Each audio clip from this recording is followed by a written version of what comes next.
The problem is not the constitution. Shida si katiba,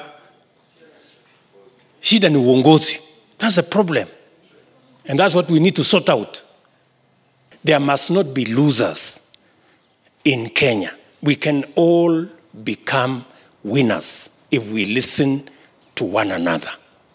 Let us leave the bravado. Let us leave the force. Let us not use intimidation. Let us avoid blackmail.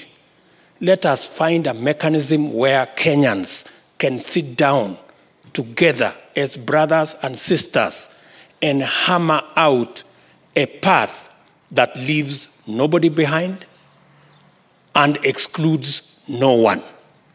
We can all move together as Kenyans.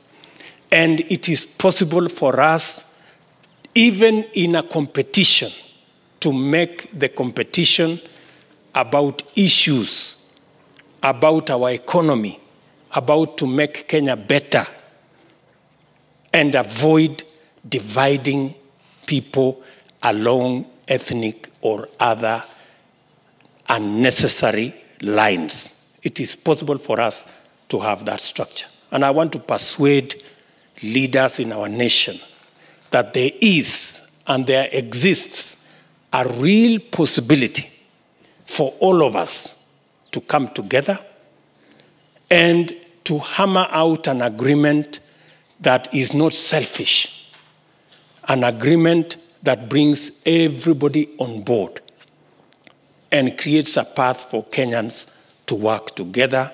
Even as they compete, they should compete about issues and not tribes and ethnicities and things